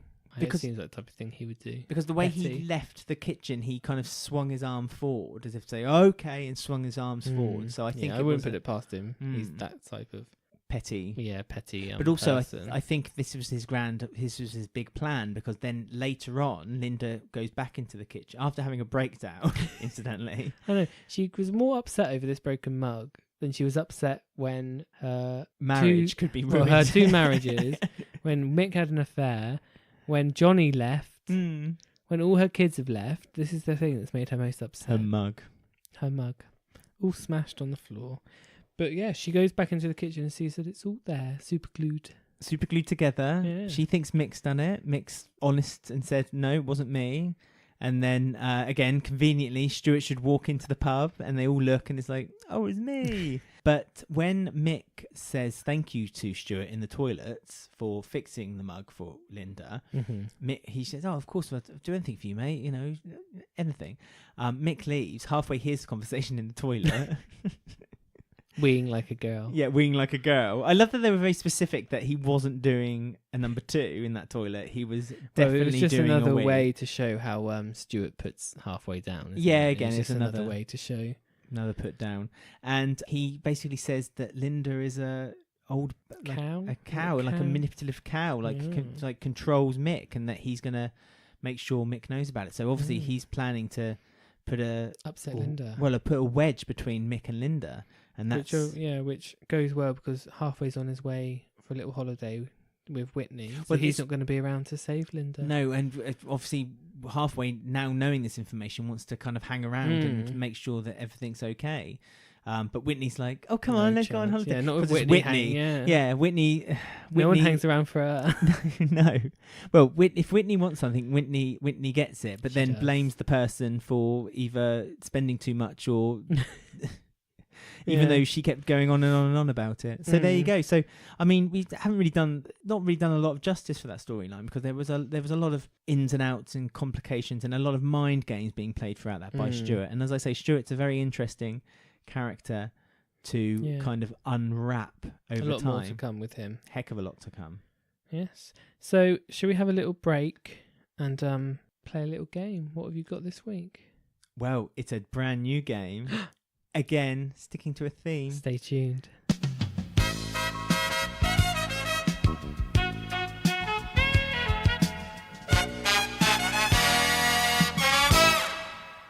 Right, so are you excited? It's a new game, brand new game. My goodness. In this brand new game, which is called, by the way, Mick Carter's Havin' a Bubble. So again, because this week the theme of the show has very much been centred around the rediscovery that Ian Beale centred around was once in a band with Sharon Watts in 1986 called The Band. We've got this game where all you have to do is tell me if, relating to a certain topic, if something is real or whether I've made it up.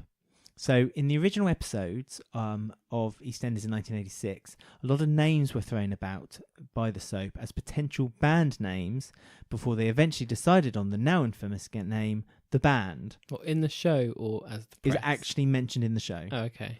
But which of these are real and which of these are fake and made up by my tiny little mind?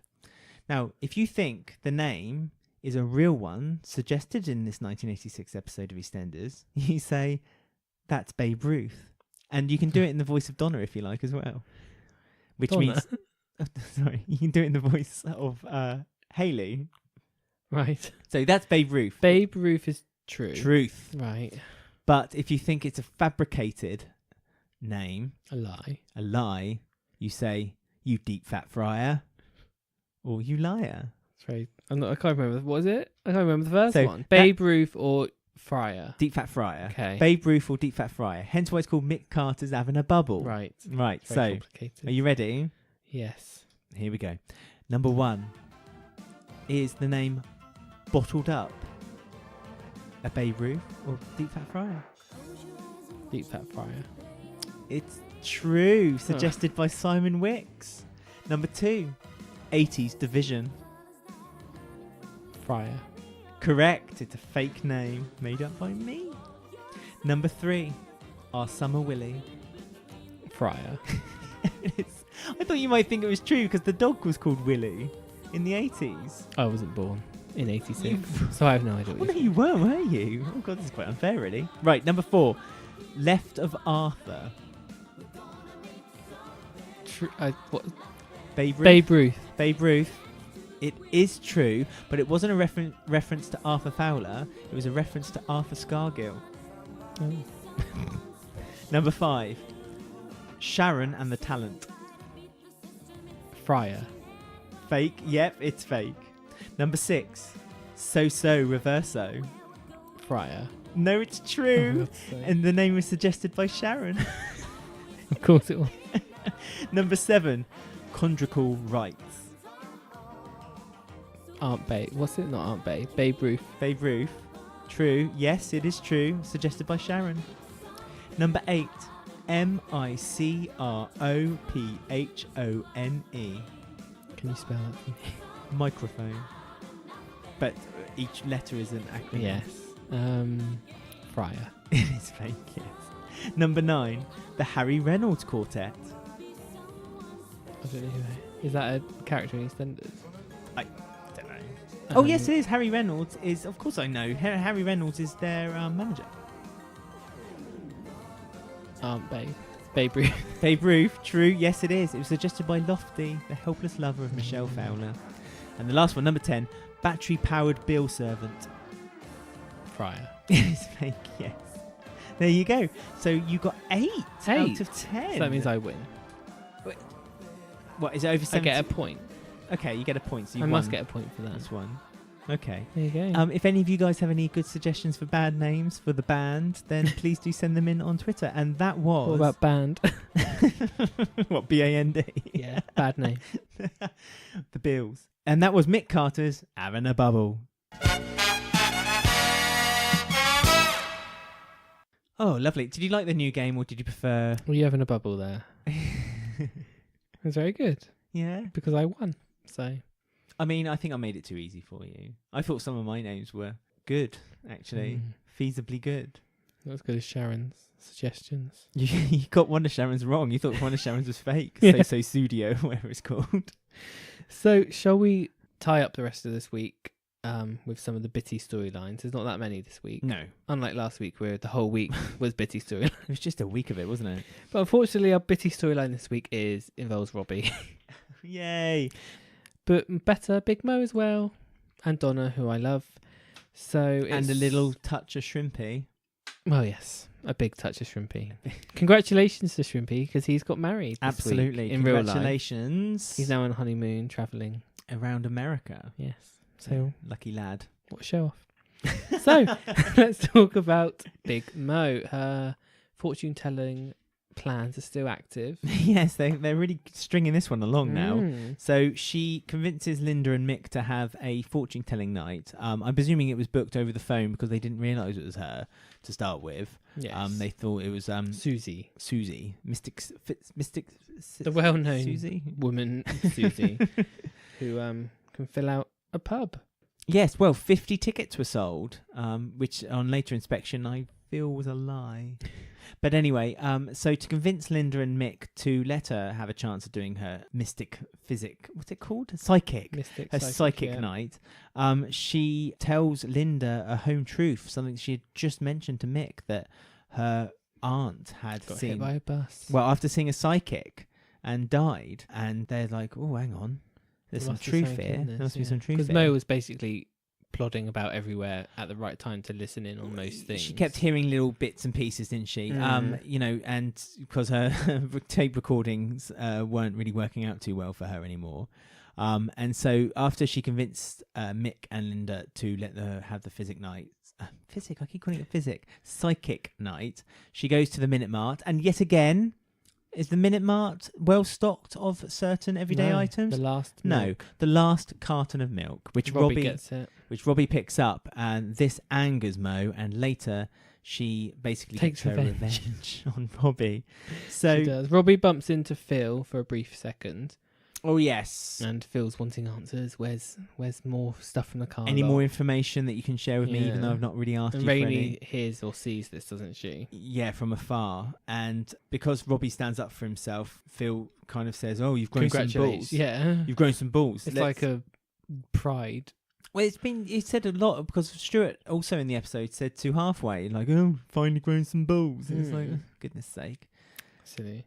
So Rainey sort of sees this and asks Robbie for the keys back. Yes, later in the pub, she does that, but that's not before Big Mo then convinces the whole pub that she might have some kind of skills by predicting that someone was going to walk into the pub, someone that has no bad blood with anyone, and is connected with two people in the pub, obviously Kim and Dee, and who should come walking in through the door. Wow, I've actually written down all of her predictions. Oh, good. Okay, go on then, share. So she predicts that Patrick comes home, which he does, which you just said he comes through and orders a rum. Yeah. So what's everyone back. looking at? Yeah. What's everyone looking at? She tells Ian that he's going to have some success. All right. Which strikes him to then go for that job of being yes. counselor. Even though he doesn't believe in any of that, he claimed. She says she looks at Halfway and say he has a big secret. So he then runs off and gets scared and phones someone. Ooh. And she predicts that Robbie is basically going to die. Yes. Will become very ill. Well, don't start a box set was her words, wasn't it? Yeah. Don't start a box set. So that was her predictions for the night, which were all true. Well, they were all true because obviously apart from Robbie's, which wasn't true, but she did that to scare him because he took the last carton of milk from Minute Mart. So what do? You tell someone they're going to die. And you find out that she actually paid Patrick. Yes, later on she paid Patrick a cockle, as Mick said. £20. Oh no, that's £10. Oh, sorry, the cockle was £10. No, so she paid 20. 2 cockles. But I mean, what was Big Mo's draw that night? Because she got on stage and had this crystal ball in front of her, did the prediction about Patrick, and then after that she just fizzled out. That was it. Yeah, she just kind of swanned around the pub every day and went up to people and said, "You're going to die." Oh, they only gave her £50, so she's not going to do that much. Well, they gave her an extra cockle. Yeah, but she only asked for that, so she had extra to not give to Patrick. Which Patrick didn't take, did he? Because Patrick was a bit distracted, wasn't he? I mean, this was the only time we saw Patrick. He hasn't been here since the boy. Joyce died. Well, yes. He went to see his best mate, Ted. Oh, okay. So he went away for Du Bois, came back. Yes. So I just want to make it clear. I need to say Du Bois. And day can't pass without she didn't that come name. back with him, apparently. Who knows? We've not seen him since. But that's what I mean. Patrick kind of this was his storyline of the week, and I'm just presuming now we're not going to really see much more of Patrick or Ted. Yeah, but he gave Ted a nice hug. He gave Ted a hug. Ted didn't say anything. So again, another character had less lines than Shrimpy. Go Shrimpy. Go Shrimpy. He's the new Tracy. Well, Tracy had a line as well. No, not as many Shrimpy. No, Shrimpy did have the most lines today. This week. No wonder he's got this lovely honeymoon. I was going to say, America. paid for the wedding. He had to pay for a wedding, didn't he? Yeah. But anyway, enough about Shrimpy. Although Shrimpy is in this bit as well, because Robbie is also trying to sort of woo and date Donna. Yes, for the next day he is taking a sick day because he's concerned. He's looking up basically every illness on Google. He's looking on Google for or anything he might have. And anyway, it kind of crescendos to him thinking that a mole on his bum cheek is perhaps bigger than it used to be. Yeah. Nurse Sonia's back. Nurse Sonia looks underneath his dressing taken off gown. her cardigan and put on her apron. Yeah. Whilst you could hear the gentle sound of sizzling pork chops in the background and apple sauce bubbling. Yeah. And she went under his dressing gown. Under his dressing gown and checked him out. Looked for his mole. She asked him to direct her as well to where the mole might be. I mean, could been quite dark under that. I was about to say that. Could you really see where the mole was? She was just She just going with wanted the flow. She just wanted to see her brother's bum, didn't she? Lovely. She hadn't seen Martin's for a while. And you sort of have a few scenes with Robbie sort of talking to Donna, and it's a bit like, I am your girlfriend. Well, Donna invites him to go to the pub, and says Shrimpy's going, and you can see he's a bit disappointed. And then he confides with Sonia, Third wheel Shrimpy. Yeah, that he always ends up going to the pub with Donna, and Shrimpy comes along, and this is when Sonia did her epic I am Spartan speech of like, you got to trust yourself, Robbie. You got to have self-confidence. You got to bite the bullet. You got to seize the day. And so Robbie's like, yeah, I'm going to do that then. Irons a shirt, off he goes to the pub and asks Shrimpy politely if perhaps he could maybe sling his hook. Yeah, and he does. Downs his beer and goes. Well, he says, I understand, Robbie. As a quick... Lovely Shrimpy. Yeah, no, he's such a nice guy. And so he leaves the pub, and then he does something quite frivolous. He defends Donna's honour. Because although Donna doesn't want him to. Well, no, first of all, she's quite flattered, isn't she? Because Robbie's like, oh, excuse me, but you've just spilt some of Hayley spilt some of my Donna's girlfriend's drink. And Donna's like, girlfriend? And kind of like feels a bit happy and floaty by that comment. But then Robbie takes it a bit too far and starts throwing drinks at people, left, right and centre. Well, Hayley throws it at Robbie. And then Robbie picks up a pint glass to then throw at her, Hayley, which hits, which is bad anyway. But then hits Stuart. Stuart doesn't like that very much, and so it gets him in a headlock. And then that's when the fun ensues. And then when Robbie gets out of the headlock, he turns around and Donna's basically walking off in the opposite direction, and he's like, Donna, wait. And then nothing comes of it. I mean, I thought they might at least do a pickup of that the next day, even if it was just Robbie going up to Donna and saying, oh, I'm really sorry about that. I mean, you don't want Robbie in 4 episodes a week. Well, there was only 2. There was Monday and Tuesday. Monday and Tuesday episode. I mean, I thought they could at least picked up, or at least done a scene. If you're going to keep him in 2 episodes, just quickly. It was a really quick scene, makeup scene. Yeah, just a scene of him apologising, her saying that's okay. The end, and so you knew there was a closure to it. I was quite good with what we had. I know you don't like Robbie very much. I beg for the day where I like him. So you beg for the day. It might happen. Pray to the East End gods. Who knows? Sonia had a good acting scene. Robbie can too in the future. But then Sonia is a good actor. Is a good yeah. Let's not beat around the bush with this. But no, it was I feel it's because Dean Gaffney is a comedy actor, and is he?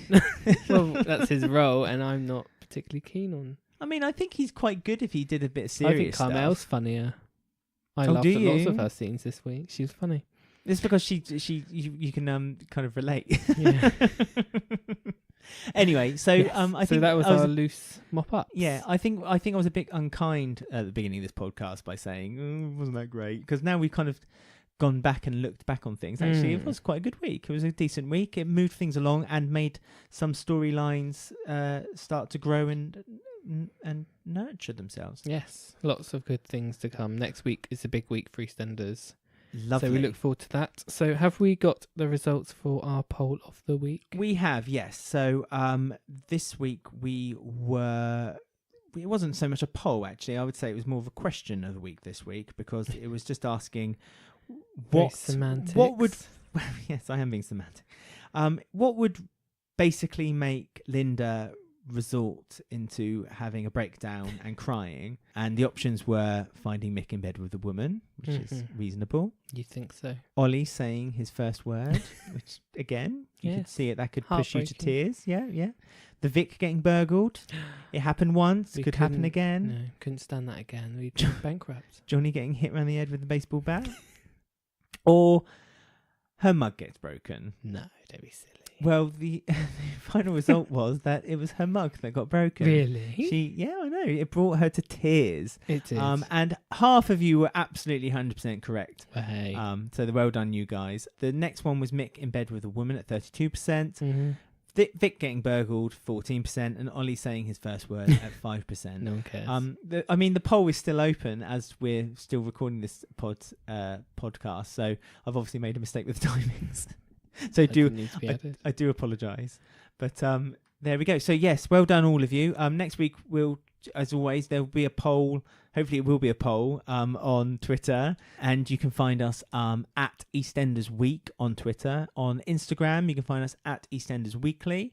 You can email us, eastendersweekly@gmail.com. You can also find us on Facebook and on YouTube. And on YouTube, we are putting original content on there. We are when we can. When we can. There's like discussions that perhaps we don't have time for. Don't make the final cut. Don't make the final cut. We don't have time for extra podcasts for you because we talk for a long time. Yeah. So, yeah, all exciting. Yeah. And I just wanted to say, actually, before we leave today, that I got a letter in the post that's labelled just to me.